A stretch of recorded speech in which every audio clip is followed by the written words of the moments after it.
Alright, everybody. So, this is, first of all, Happy New Year.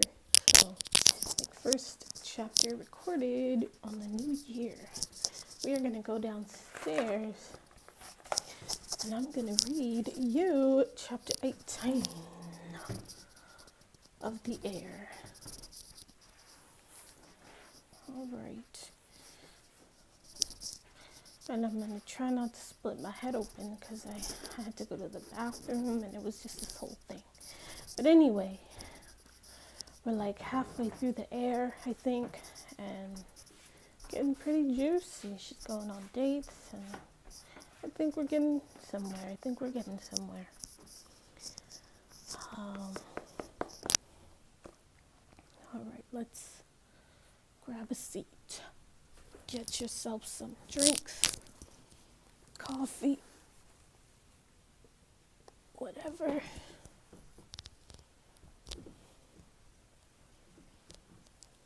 Comfortable slippers,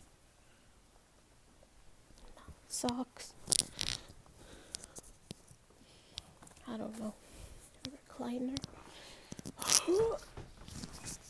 A chair.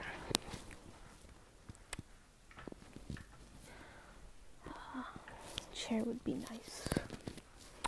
Alright, let's do it. Okay.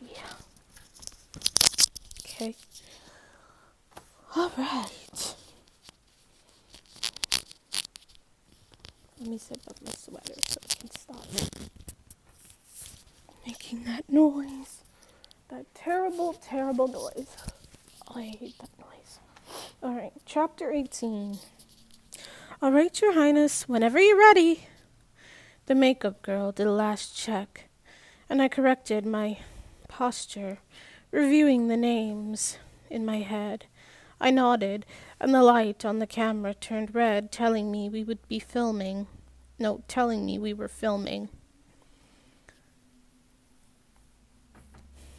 You've seen the extravagant tea party.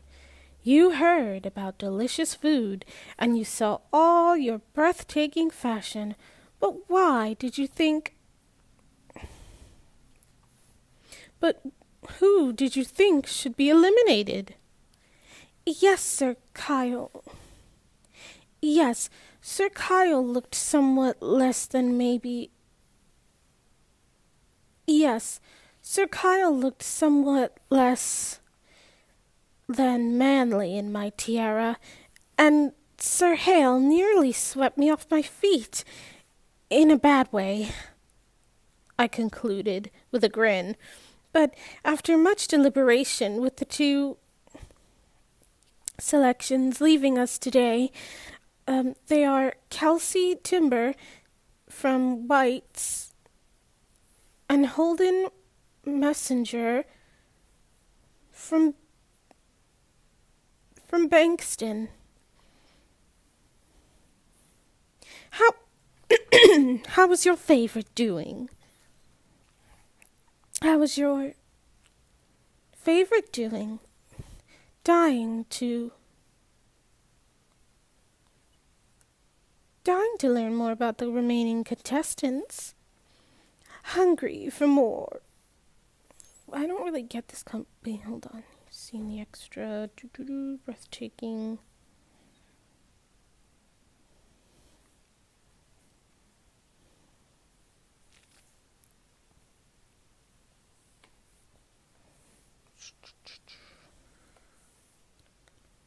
Okay, yeah, I concluded with a grin, but after much Kelsey Timber from Bankston.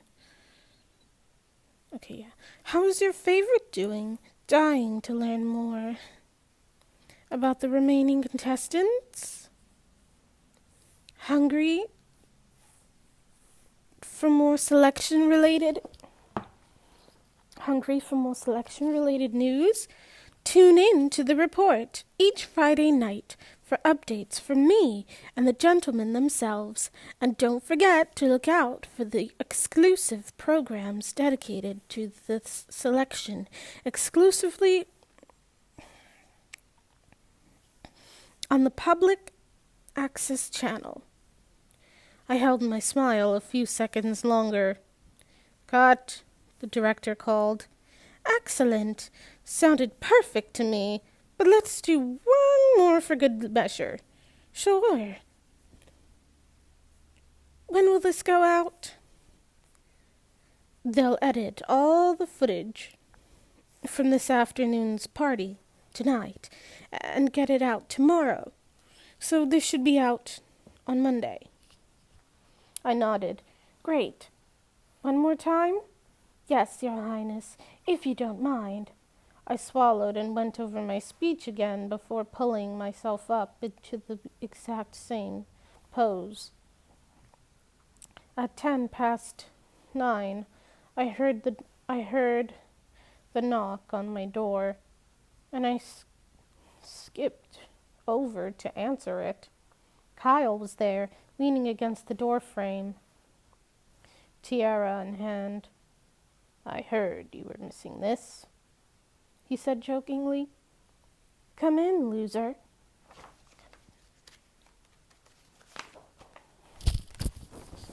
I'm so sorry. Headphone got pulled out of my ear. Let's see. Let me fix that. There we go.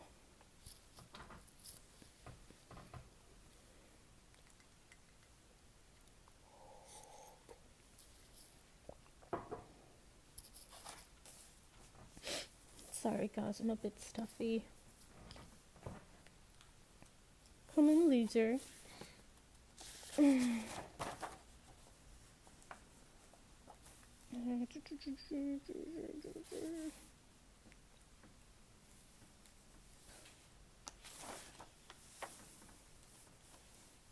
Wait, how many pages did I just turn? What the? Oh. "Come in, loser." He passed through the doorway, looking around again as if I had redecorated my room daily. "So, am I getting cut yet?" I grinned. "No, it's Kelsey and Holden. Don't let this spill, though. I can't send them away until after the garden party airs." That won't be a problem. Neither of them really speak to me anyway." "No?" I asked, as he handed me my tiara.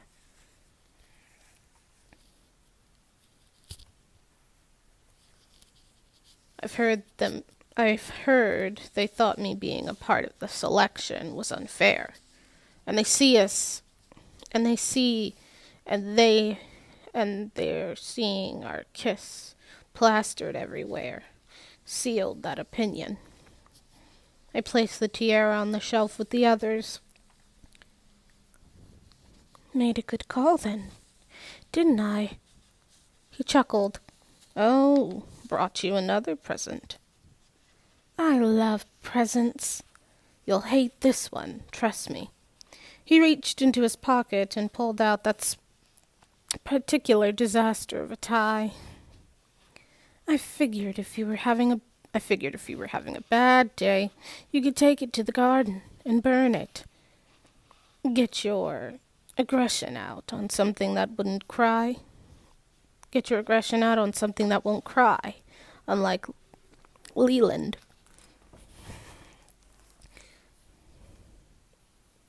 I wasn't trying to make him cry. Sure you weren't. I smiled, taking the wound-up fabric from his hand. I actually really like this present. It assures me that no human will be forced to wear it ever again. Looking over at him, at his hitched-up smile, I was able to push away everything for a minute. It felt like the selection wasn't even happening just then. I was a girl with a boy, and I knew what I wanted to do with that boy. I dropped the tie on the floor and put a hand on his chest. "Kyle Woodwright, do you want to kiss me?" He let out a whistle. "Not shy at all, are you?" "Stop it. Yes or no?" He pursed his lips, pretending to think it over. "I wouldn't mind it." "And you understand that me kissing you doesn't mean I actually like you, and I would never ever marry you?" "Thank goodness."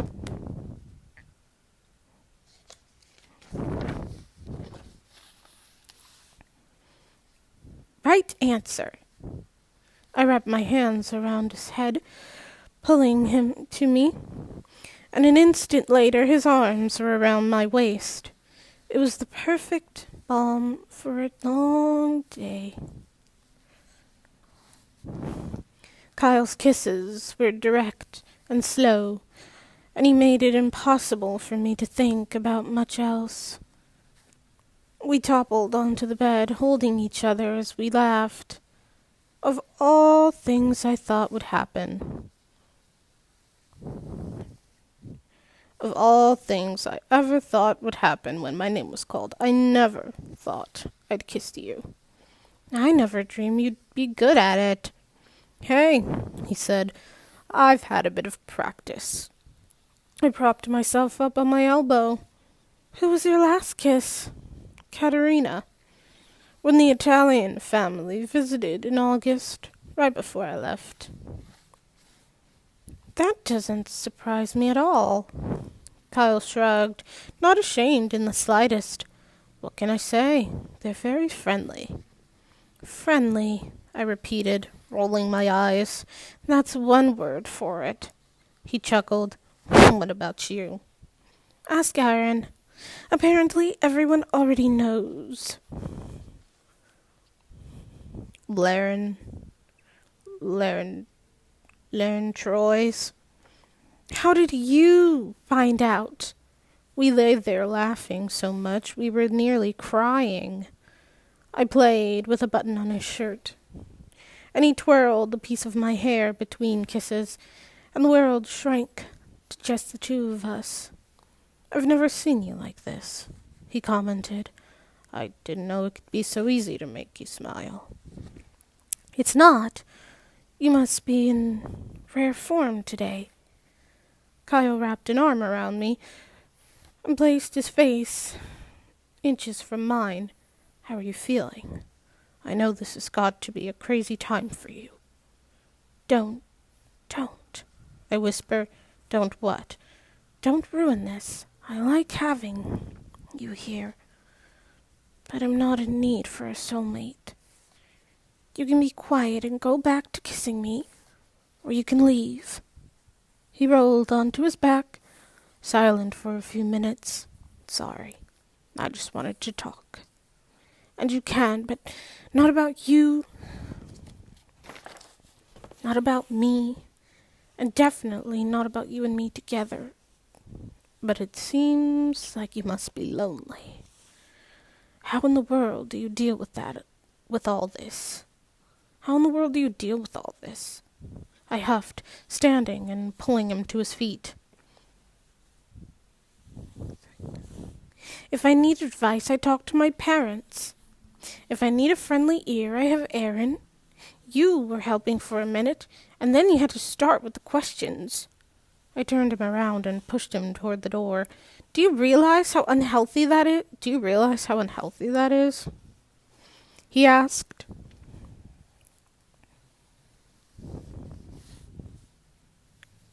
"Are you the model of adult behavior? You can't even get your mother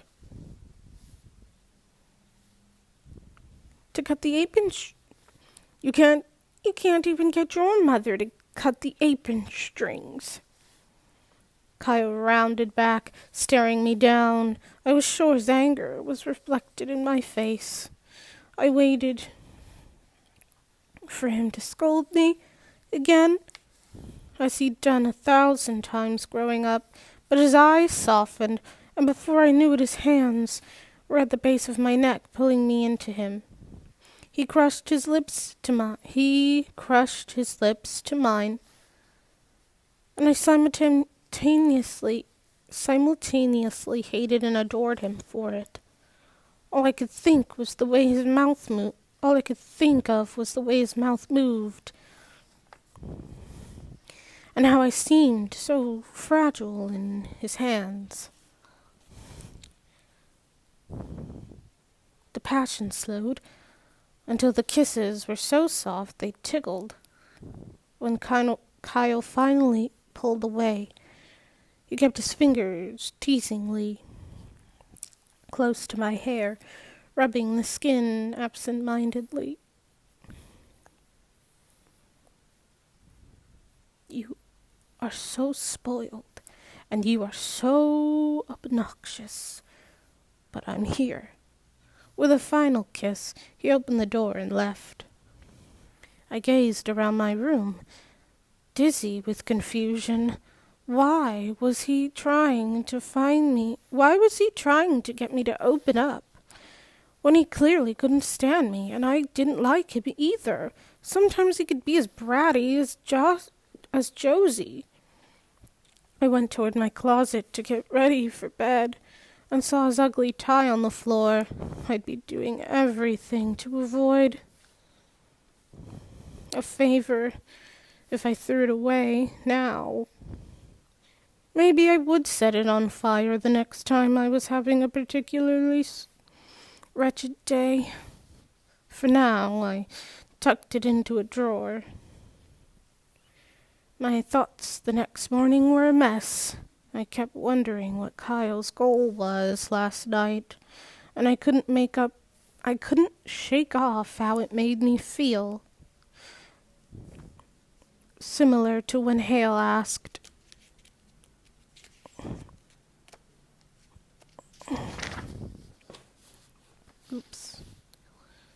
too many questions. They were such different people with vastly different understandings of me, yet they'd both quickly figured out how to make me back away. Would all the boys be like that? Was that something they all knew how to do? "Nina," I pulled the brush through my hair, trying to tame it as my maid walked behind me in the steam-filled bathroom, picking up the pajamas I'd left on the floor. "Yes, Your Highness." She caught my eyes in the mirror as we spoke. "I feel like it's been a while." "I feel like it's been a while since we talked about your boyfriend. What's his name again?" A smile. "I feel like it's been a while since we've talked about your boyfriend. What's his name again?" A smile crept up on her face. "Mark, why do you ask?" "I'm surrounded by a million boys. Just wondering how it is when you only have to deal with one." She shook her head at me. "One boy on a string is a wonderful thing," she said, her happiness forcing me to smile along with her. "He's doing great. He finally got into university, and he's studying all the time. I get a call from him maybe once or twice a week. It's not much, but we both have pretty full schedules. I do need constant supervision," I said with a wink. "Amen." "Does he mind much that you're far away and busy?" She straightened the clothes looped over her arm. "No, his program is very demanding, so for now it's actually very helpful." I leaned my head to one side, continuing to brush. "That's interesting. What's he studying?" "Mark is a chemist. He's studying biochemistry, specifically." My eyes widened. "Really? Such a range in your professions." She frowned. "There's no caste system anymore, Your Highness. People can date and marry anyone they want to." I turned away from the mirror to look at her directly. "That's not what I mean. It's simply intriguing to me, the dynamic that you must have." Simply,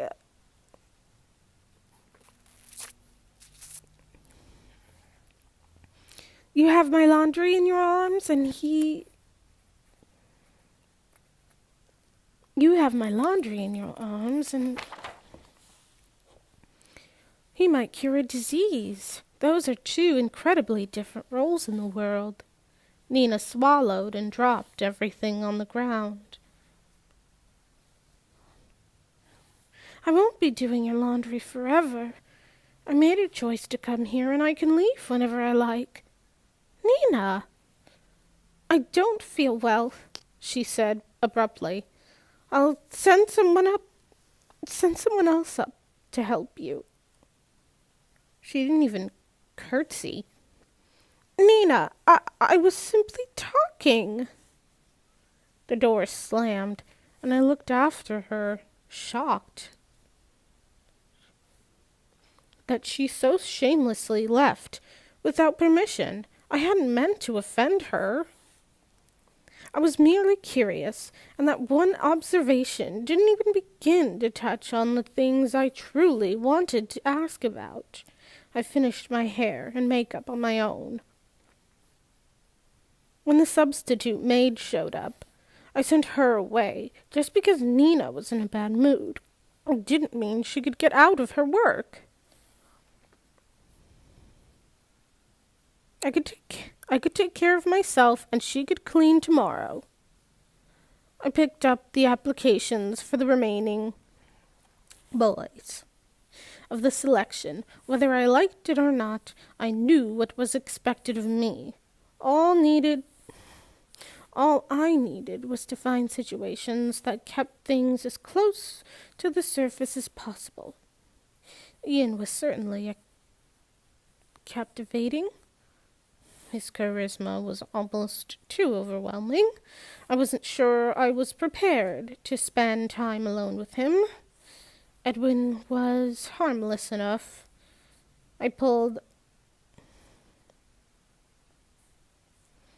out Apsel's sheet and looked it over. Nothing extraordinary there. I was tempted to send him home for being so bland. But after the reaction over the elimination, I didn't think I could get away with that. Kyle's form came up next, but he was a no at the moment. Winslow was, I hated to say it, considerably unattractive. The more and more I looked at him, the easier it was to see. I didn't think I had a type, but he made me wonder if I had an anti-type. Ivan was this guy who smelled vaguely of chlorine. Near the bottom of the pile, Jack Ranger's picture jumped out at me. I had caught him staring at me a few times at the party. We hadn't spoken. I took that to mean he might still be intimidated enough for me to go through.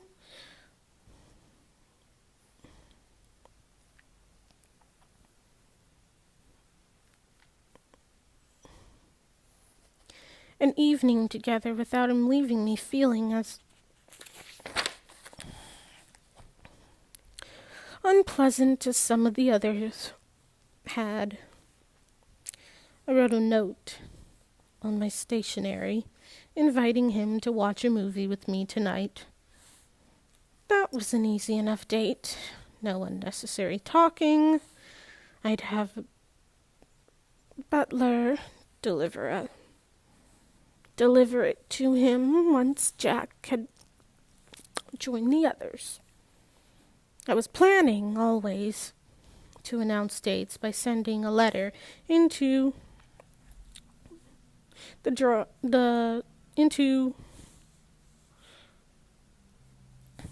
or drawing the boys out of the rooms. That should make things interesting. I sped through breakfast, ready to work. Looking at these endless requests and bills and budgets and proposals wasn't exactly my favorite thing, but it kept me busy, and I liked having my mind occupied all day. My nights and weekends for the next 3 months would belong to those boys, but the rest of the time, for the rest of the time, I had a job to do.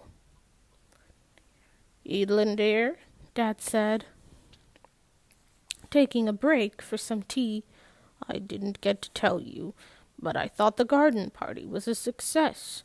I saw some of the stories in the papers this morning, and it was very well covered." I glanced at a few myself, and I caught a little of the special they did, but it all looked nicely done.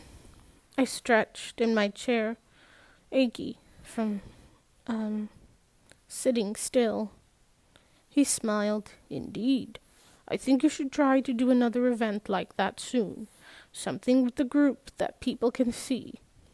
Something that might have an elimination afterward, if you think that would help."